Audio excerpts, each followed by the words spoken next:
Assalamualaikum warahmatullahi wabarakatuh. Halo sahabat sejuta kisah. Bahagia sekali kami bisa kembali hadir menjumpai Anda. Tentunya seperti biasa akan menyuguhkan kisah-kisah nyata misteri yang menarik untuk Anda simak.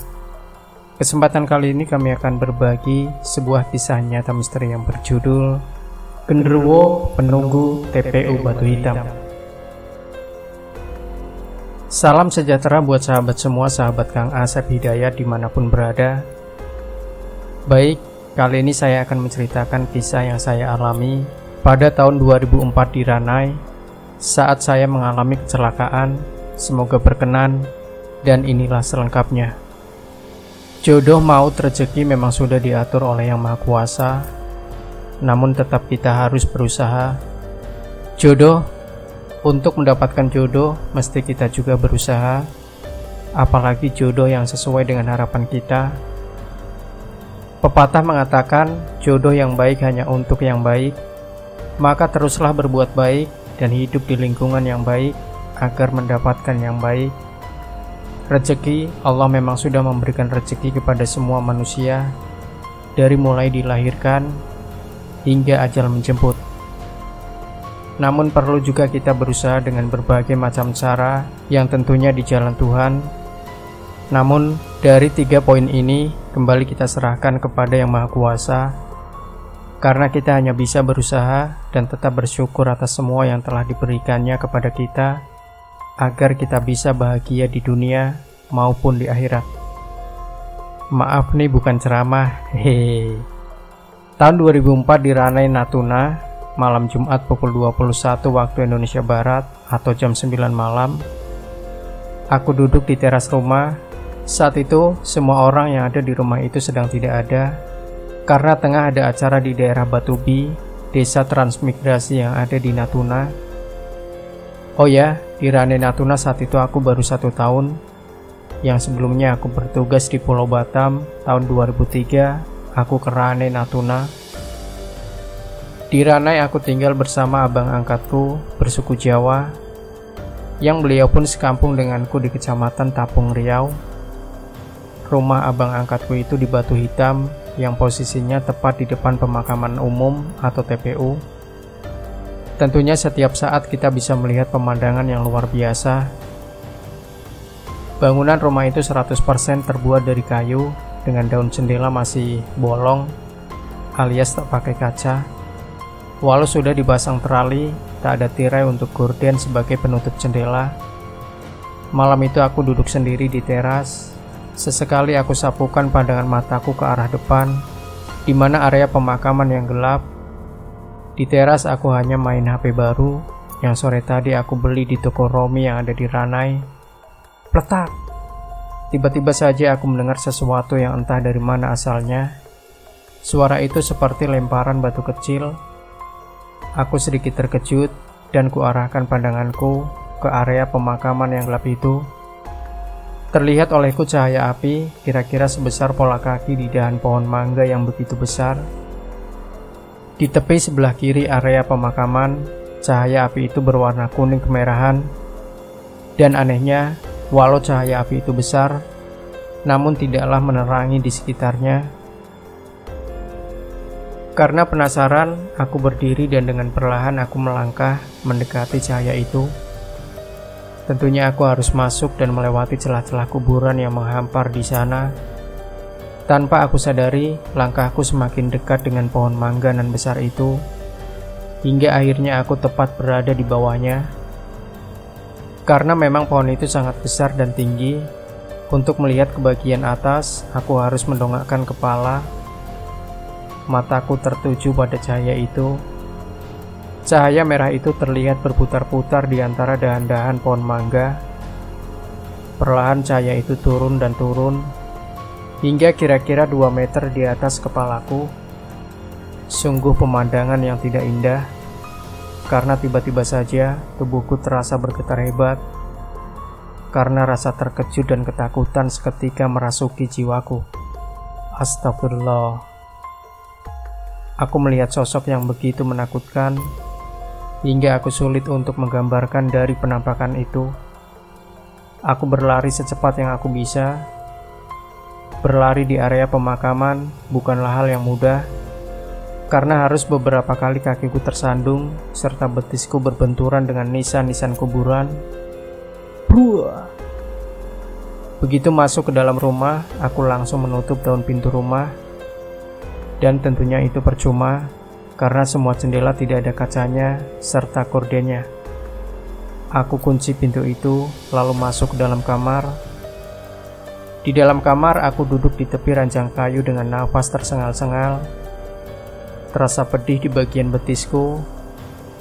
Aku perhatikan ada beberapa luka memar membiru, bahkan ada luka yang mengeluarkan darah segar. Aku terus beristighfar. Kurai sebotol air mineral yang ada di atas meja kamar itu, dan aku minum. Lumayan sedikit membuat aku merasa tenang. Setelah aku melap bagian luka-lukaku menggunakan tisu yang telah aku basahi dengan air, terasa pedih. Aku rebahkan tubuhku di atas kasur busa. Pikiranku masih terbayang dengan yang baru saja aku lihat di area pemakaman itu. Tiba-tiba saja aku mendengar suara langkah berat di samping luar kamarku. Dadaku kembali berdebar, karena aku yakin tak mungkin orang bisa berjalan di samping kamarku. Karena di samping kamar itu masih banyak semaknya juga becek. Belum lagi hilang rasa berdebar di dadaku. Krut, krut. Suara garukan tangan dengan kuku tajam. Garukan pada dinding papan itu sangat kuat dan berulang. Seketika rasa takutku semakin menjadi. Bukan lagi hanya bulu roma yang meremang. Kini tubuhku menggigil karena takut yang teramat sangat merasuki jiwaku. Sungguh malam itu menjadi malam yang terasa begitu panjang. Aku terus berdoa dalam hati, mohon perlindungan dari Allah. Entah berapa lama suasana menegangkan itu berlangsung, hingga terasa mataku mulai mengantuk. Dan alhamdulillah aku dapat tertidur dengan lelap. Sebelum waktu subuh, seperti biasa aku sudah terbangun tanpa harus menghidupkan alarm. Sebelum sholat fardu subuh, biasa aku melaksanakan sholat sunnah. Namun kali ini ada rasa takut untuk keluar kamar, karena kamar mandi berada di belakang rumah. Saat itu menunggu adzan subuh berkumandang, aku gunakan ngutak-atik HP baruku, dari main game hingga aku berselfie. Klik. Jepretan pertama aku selfie dengan posisi sambil berbaring di kasur. Kemudian aku lihat hasilnya.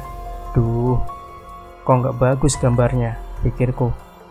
Karena foto itu buram, seperti ada asap tipis menghalangiku. Kemudian aku jepret lagi, dan aku lihat hasilnya.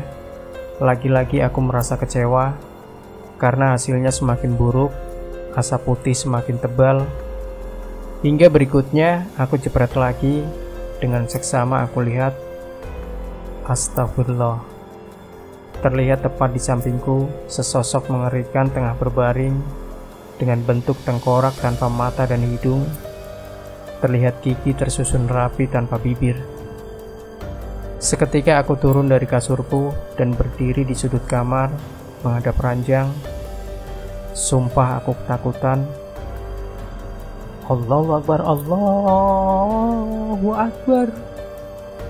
Terdengar suara adzan subuh dari Masjid Batu Hitam. Mendengar suara adzan subuh, lega rasanya hatiku. Karena setauku, gangguan apapun akan segera hilang setelah adzan subuh berkumandang. Dengan perlahan aku melangkah mendekati ranjang, namun langkahku tertahan. Terlihat seprei kasurku bergeser, layaknya ada seseorang yang tengah berada di atasnya. Hendak beranjak dari kasur itu, terlihat olehku bayangan hitam tipis bergerak turun dari ranjangku berdiri. Sejenak di sudut kamar dekat jendela, lalu keluar menembus dinding papan kamarku. Aku menghirup napas lega. Akhirnya makhluk tak diundang itu akhirnya pergi. Setelah melaksanakan sholat fardu subuh, aku langsung berpakaian dinas untuk melaksanakan apel pagi. Pagi itu, aku bersama rekan lainnya melaksanakan apel pagi dan mendapat arahan sekaligus perintah pelaksanaan razia Ranmor yang akan dilaksanakan di simpang bundaran Bukit Arai. Setelah apel pagi, kami pun langsung melaksanakan razia. Pelaksanaan razia tidaklah lama, kira-kira 2 jam. Karena razianya bukan razia gakum atau penegakan hukum, melainkan hanya razia simpatik. Setelah pelaksanaan razia, kami kembali ke kesatuan dan akan dilaksanakan lagi sore nanti pukul 15.30 waktu Indonesia Barat di daerah Batu Kapal. Singkat cerita, sore pukul 15.30 waktu Indonesia Barat melaksanakan razia lagi sesuai tempat yang sudah ditentukan. Saat itu aku sedikit terlambat karena harus menjemput seniorku terlebih dahulu karena sepeda motornya rusak. "Bang, tinggal saja dulu motornya di bengkel. Nanti kita jemput setelah dinas," ujarku kepada seniorku yang saat aku jemput masih saja mengutak-atik motornya. "Ayolah," jawabnya singkat. Lalu kami pun berangkat menuju lokasi razia. Setibanya di tempat razia, ternyata pelaksanaannya sudah mau selesai. Ya, bagaimana lagi, pikirku. Selesai razia, kami pun segera menaikkan kendaraan barang bukti ke mobil truk untuk dibawa ke kantor. Setelah semuanya beres, aku dengan seniorku tadi yang bernama Edo pulang dengan menggunakan sepeda motorku. Namun baru saja aku hendak mengengkol motor, tiba-tiba saja Bang Edo berkata, "Yap, biar aku yang bawa," ujarnya kepadaku. "Oh, ya udahlah," jawabku pula. Lalu kami meninggalkan daerah Batu Kapal menuju ke kantor untuk membantu menurunkan barang bukti. Di tikungan tepat di depan penginapan Mariana Jemengan, aku terpental dan terkapar di jalan aspal. Aku lihat ke sebelah kiri seniorku terlungkup di jalan. Terdengar pekik masyarakat yang berada di area itu, yang kami kecelakaan. Jujur saat itu aku sempat bingung. Kenapa aku saat itu? Mungkin karena ada benturan di kepalaku. Walau tidak sampai membahayakan kali, beberapa saat aku terpental, aku bangkit dan duduk di jalan itu. Betapa aku terkejut ketika mataku melihat kaki sebelah kananku. Luka menganga di bagian lutut, kakiku patah. Ya Allah, aku cacat. Itu yang ada dalam pikiranku. Ketika baru menyadari bahwa kami telah terjadi kecelakaan. Singkat cerita, dengan bantuan masyarakat di tempat itu, aku dibawa ke puskesmas Ranai. Di puskesmas aku dirawat, namun yang aku dengar bahwa aku harus dirujuk ke rumah sakit terdekat karena saat itu di Ranai belum ada rumah sakit. Sedekat-dekatnya rumah sakit dari Ranai ya cuma Tanjung Pinang. 1 jam lebih menggunakan pesawat terbang dan 2 hari menggunakan kapal pelni. Saat itu aku banyak diam, pikiranku berkecamuk. Mengapa semua ini terjadi kepadaku? Baru saja sebulan aku kehilangan bapakku dengan segala permasalahan yang menghimpit. Dan saat ini aku harus merasakan lagi permasalahan yang begitu berat. Sebelum kami diberangkatkan ke Tanjung Pinang, kami dirawat di puskesmas. Karena jadwal pesawat belum ada. Maklumlah yang namanya di pulau perbatasan, jadwal pesawat tidak setiap hari ada. Sahabat-sahabatku berdatangan silih berganti menjengukku. Oh ya, terima kasih banyak ya buat sahabat-sahabatku di Ranai yang saat itu begitu peduli. Anggota Lanut Ranai, anggota Angkatan Laut, juga teman seprofesiku, dan yang tidak bisa aku sebut satu persatu. You are the best. Lanjut cerita. Malam itu di puskesmas aku terbaring di tempat tidur puskesmas di ruang sebelah kanan dari IGD. Saat itu puskesmas masih bangunan lama. Tempat tidurku tepat di samping jendela aku, terasa begitu sunyi. Kakak angkatku, yaitu istrinya Mastri, sudah tertidur. Mungkin beliau kelelahan menungguku. Aku menatap hampa ke arah jendela yang bergordenkan kain berwarna biru muda. Jujur saat itu aku banyak melamun, pikiranku jauh entah kemana. Krek, krek. Walau aku tengah termenung, namun dengan pasti kedua mataku melihat kain jendela itu seperti ada yang membuka. Walau tidak lebar, namun kain jendela itu terbuka. Gelap kulihat keluar dari balik jendela kaca napo itu. Tiba-tiba saja, dengan perlahan namun pasti, ada sesuatu bergerak muncul dari bagian bawah jendela. Dan benar saja, kini ada sesosok berdiri di jendela itu, menghadap ke arahku. Dengan muka sangat mengerikan, mukanya hitam layaknya muka yang hangus terbakar. Kepalanya tidak berambut, mulutnya terbuka, mengeluarkan suara seperti suara sapi tengah dipotong. Namun pelan ku dengar, dari tubuhnya mengeluarkan asap tipis, dan tercium olehku bau sangit seperti daging hangus terbakar. "Ah!" Aku berteriak, aku ketakutan, sehingga teriakanku membangunkan kakak angkatku. Beliau terkejut dan bertanya kepadaku dengan raut wajah panik, "Ada apa, Yat?" Tanyanya kepadaku seraya mendekatiku dan memeluk kepalaku. "Kak, barusan Dayat lihat hantu kak di jendela," jawabku dengan nafas terasa sesak. Keringat dingin bercucuran di keningku.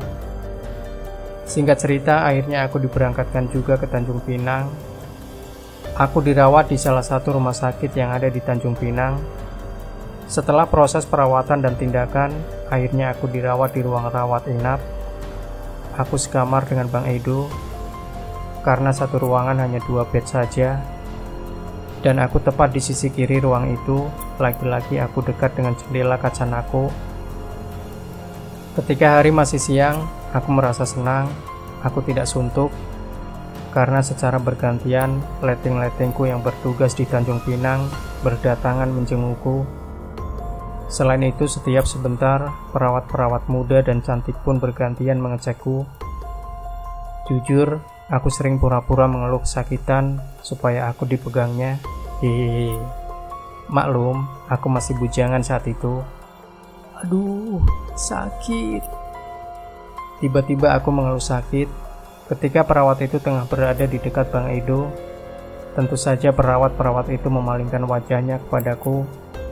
Lalu salah satu perawat itu mendekatiku dengan cepat. Terlihat di papan namanya tertulis sebuah nama, Nung Perdana. "Apa yang sakit, Pak?" "Kepala saya yang sakit," jawabku singkat. Lalu perawat itu memeriksa luka di bagian pelipisku. "Bagus kok, Pak, lukanya mengering," ucapnya kepadaku. "Jangan panggil Bapak lah, panggil saja Abang," ujarku seraya ku pegang tangannya ketika ia tengah memegang pelipisku. Sontak ia terkejut. Syukurnya ia tak marah kepadaku. "Dik, kau kok cantik ya?" ucapku kepadanya sambil kulayangkan senyum pamungkasku. Dan aku yakin bisa bikin dia klepek-klepek seperti ikan mujair kena tuba. Hehehe. Sejenak ia terperangah melihat sikapku. Entah karena terpesona atau justru ia melihat aku aneh. Lalu ia tersenyum dengan raut wajahnya memerah. "Sebenarnya kepala abang gak sakit, Dik. Abang cuma pengen kau pegang aja," ujarku kepadanya. Tentu saja membuat ia makin memerah wajahnya. Singkat cerita, malam itu terasa sunyi di rumah sakit di mana aku dirawat. Tak seperti pada siang hari, kulihat jam di dinding ruang itu, waktu masih menunjukkan jam 9 malam. Belumlah terlalu malam, pikirku. Biasanya jam segitu masih terlihat hilir mudik keluarga pasien atau para perawat. Tiba-tiba saja terdengar pintu kaca ruang itu berderit, tanda ada seseorang yang masuk. Aku lihat memang ada seseorang yang berdiri di pintu itu, namun ia tidak masuk. Aku mengenalinya, dia adalah Irul, adik lettingku yang bertugas di Ranai denganku. "Loh, Dek, kapan datang dari Ranai? Masuklah," tanyaku serta aku persilahkan masuk. Tentunya saat itu aku masih tetap berbaring karena aku memang belum bisa banyak bergerak. Namun adik lettingku Irul tidak menjawab. Ia hanya tersenyum dan memandangku dari pintu itu. Irul saat itu menggunakan celana jeans warna biru tua serta jaket berwarna hitam. Dengan kedua tangan ia masukkan ke dalam saku jaket hitamnya. Tak lama kemudian ia keluar lagi tanpa pamitan denganku. Penasaran aku dengan dia, lalu aku raih ponselku yang memang kuletakkan di samping bantalku dan coba aku telepon Irul. Tak lama berselang, teleponku pun diangkatnya. Assalamualaikum, salamku ke Irul. Waalaikumsalam, apa kabarnya bang? Jawab Irul di telepon dan ia menanyakan kabarku. Alhamdulillah, sudah selesai operasinya. Oh ya Dek, lagi di mana sekarang? Siap bang, aku sedang makan di luar bang, jawabnya. Dek, kapan sampai di Tanjung Pinang? Tanya aku kepadanya. Maksudnya bang? Iya, kapan adik sampai di Tanjung Pinang? Tanya aku ke Irul. Izin bang, aku di Ranai sekarang bang, jawab Irul lagi. Dek, jantung serasa berhenti berdetak mendengar jawaban Irul yang mengatakan bahwa ia saat ini di Ranai, bukan di Tanjung Pinang. Oh ya udah kalau gitu, makasih ya Dek, ucapku. Lalu ponsel pun aku matikan. Seketika bulu romaku meremang. Kalau Irul di Ranai, lalu yang tadi siapa? Demikian pikiranku berkecamuk. Setelah aku tutup teleponku, aku merasa ruang itu bertambah dingin. Lampu di ruang itu tiba-tiba saja mati, sehingga suasana menjadi gelap. Hanya bias sinar dari lampu yang ada di depan ruang inapku, yang masuk dari celah ventilasi. Terlihat olehku ada kepulan asap putih dari ventilasi masuk ke dalam ruang inapku. Tercium bau yang membuat perutku mual. Ya, aku mencium bau daging yang hangus terbakar. Tiba-tiba saja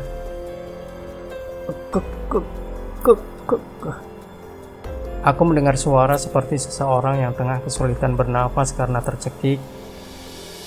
Aku ketakutan, namun tak banyak yang bisa aku lakukan. Tatapan mataku aku sapukan ke setiap sudut ruangan yang terjangkau dari baringku. Secara perlahan tapi pasti, dari bawah tempat tidurku pada bagian kakiku muncul bayangan hitam. Lalu sosok itu berdiri tepat di samping kaki, menghadap ke arahku. Dari tubuh sosok itu mengepul, mengeluarkan asap putih. Aku sangat ketakutan, nafasku terasa sesak dan mual, mencium aroma asap dari tubuhnya yang seperti hangus terbakar. Kupalingkan mukaku ke sebelah kanan. Kulihat Bang Edo tengah tidur lelap. Tak ada yang bisa aku lakukan saat itu selain kupejamkan kedua mataku sambil membaca doa di dalam hati, hingga kedua telingaku tak mendengar suara apapun selain suara dengkuran nafas Bang Edo. Dengan perlahan aku buka kembali kedua mataku, dan aku melihat ruang inapku kembali terang karena lampu telah hidup kembali. Dengan nafas tersengal-sengal, kurai ponselku dan aku coba telepon perawat yang tadi siang bertugas dan sempat aku godain. Bersyukur saat itu aku sempat meminta nomor HP-nya dan ia memberikannya kepadaku. Assalamualaikum Dek, salamku kepadanya setelah telepon tersambung. Waalaikumsalam, ada apa Bang?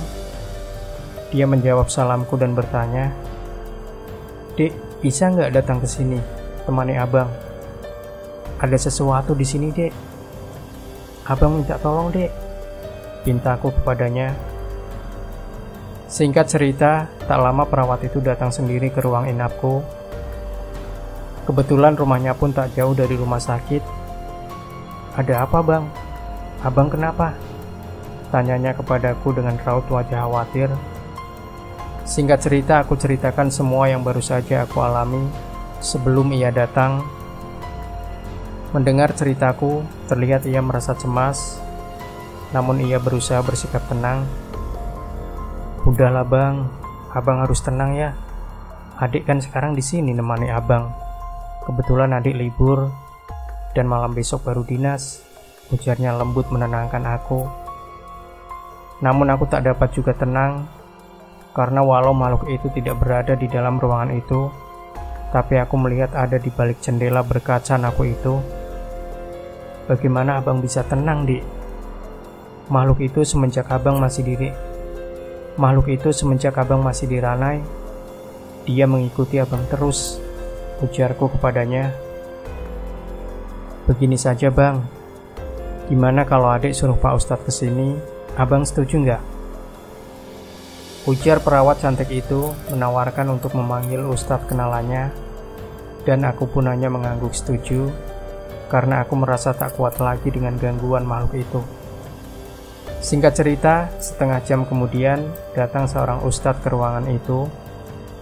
Dengan singkat aku menjelaskan kepada beliau dari awal sebelum terjadi kecelakaan, ketika aku di puskesmas Ranai hingga di rumah sakit ini. Beliau dengan seksama mendengarkan ceritaku, lalu beliau meminta waktu untuk ritual. Ia duduk di sudut ruangan itu dengan beralaskan sejadah yang dibawanya. Beliau berdoa. Di hadapannya ada sebotol air putih yang tutupnya dibuka. Kira-kira 15 menit ritual beliau selesai, lalu ia berdiri dan melangkah ke arahku. Minum air ini pak, ujarnya kepadaku seraya menyodorkan kepadaku. Dengan dibantu perawat cantik yang bernama Nung Perdana itu, aku minum beberapa teguk. Setelah aku minum, kemudian Pak Ustadz mengusapkan sisa air tersebut ke wajah dan badanku, sembari terus berucap ayat-ayat suci Al-Quran dari mulutnya. Duk duk duk. Ketika Pak Ustadz tengah mengusapkan air itu ke badanku, terdengar di plafon ruang itu seakan ada hentakan kaki yang sangat kuat, hingga suara itu membangunkan Bang Edo yang berada di sebelahku. Sontak ia terkejut ketika terbangun, namun ia hanya diam dan memperhatikan aku tengah diobati Pak Ustadz. Setelah selesai pengobatan, lalu Nunung bertanya ke Pak Ustadz, "Maaf Pak Ustadz, kira-kira gangguan apa ya?" Sejenak Pak Ustadz terdiam, lalu ia berkata, "Oh, ini gangguan jin kafir yang terus mengikuti Bapak ini. Jin itu tidak senang karena tempatnya didatangi Bapak ini. Kalau orang biasanya menyebut jin itu genderuwo." Tutur Pak Ustadz menjelaskan bahwa jin itu tidak senang tempatnya aku datangi. Tentu saja aku tak mengerti di mana tempat dia yang telah aku datangi. Karena penasaran aku pun bertanya, "Izin Pak, memangnya di mana tempat dia? Saya nggak tahu Pak. Sebelum Bapak kecelakaan, Bapak ada masuk ke area pemakaman nggak?" Jawab beliau dan bertanya kepadaku. Dek. Jantungku serasa berhenti berdetak. Tentu saja aku terkejut karena benar adanya. Malam sebelum kecelakaan, aku memang ada masuk ke pemakaman Batu Hitam karena aku penasaran. Aku melihat ada cahaya api di sana. Singkat cerita, setelah selesai pengobatanku oleh Pak Ustadz, aku merasa nyaman dan tenang. Dan beliau pun pulang. Malam itu pun akhirnya aku ditemani sang perawat cantik, sehingga aku tidak merasa kesepian dan tak merasa takut. Selama beberapa hari ini aku dirawat di rumah sakit itu. Demikian pula aku semakin dekat dengan perawat cantik itu. Bila ia tidak sedang bertugas, ia selalu menemaniku. Hingga pada suatu hari, pihak rumah sakit menyatakan aku bisa dirawat di rumah dan bisa kontrol di rumah sakit terdekat. Hari itu pula, keluargaku menyusul dari Pekanbaru dan memutuskan jika aku akan dibawa ke Pekanbaru. Walau sebenarnya kakakku yang bernama Kak Lia ada di Tanjung Pinang, yang selama aku di rumah sakit mengurus segala keperluanku. Namun pertimbangan beliau bekerja, juga masih punya anak balita, tentunya aku akan lebih merepotkan ya. Pagi itu sekira jam 10, akhirnya aku keluar dari rumah sakit dan langsung menuju bandara dengan menggunakan ambulan. Di saat aku hendak berangkat ke bandara, Aku sapukan pandangan mataku ke segala arah. Ya, aku mencari perawat itu, namun aku tak melihatnya. Di mana dia? Mau ku telepon, namun saat itu ponselku di dalam tas yang dibawa oleh keluargaku. Akhirnya aku hanya titip salam kepada petugas yang saat itu berada di sana bahwa aku pulang. Singkat cerita, aku tiba di bandara. Pikiranku masih terus memikirkan perawat itu. Ingin rasanya aku bertemu dia. Namun, hingga panggilan agar penumpang segera menaiki pesawat. Jujur saat itu aku merasa sedih.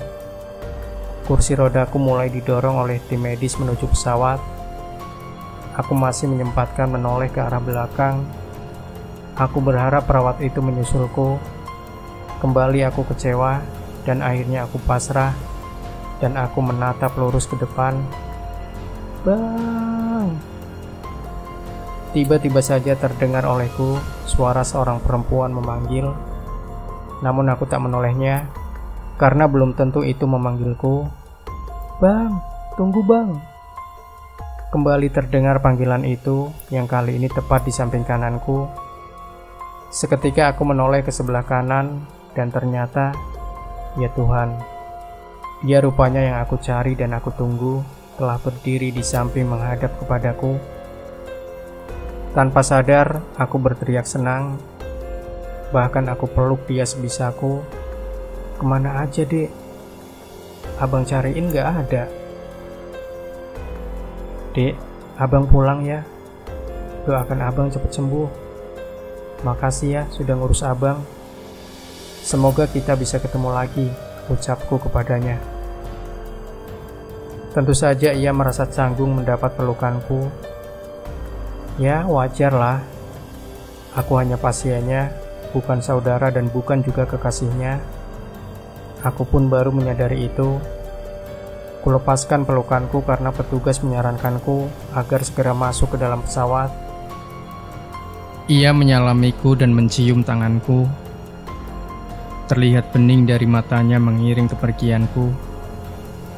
Hati-hati di jalan ya bang. Kabarin adik kalau sudah sampai, ucapnya kepadaku seraya melambaikan tangan perpisahan. Demikian sahabat sejuta kisah. Jangan lupa tinggalkan komentar Anda, like, share video ini, subscribe channel Sejuta Kisah, dan kembali nantikan kisah-kisah nyata misteri terbaru dari kami setiap harinya. Sampai jumpa. Wassalamualaikum warahmatullahi wabarakatuh.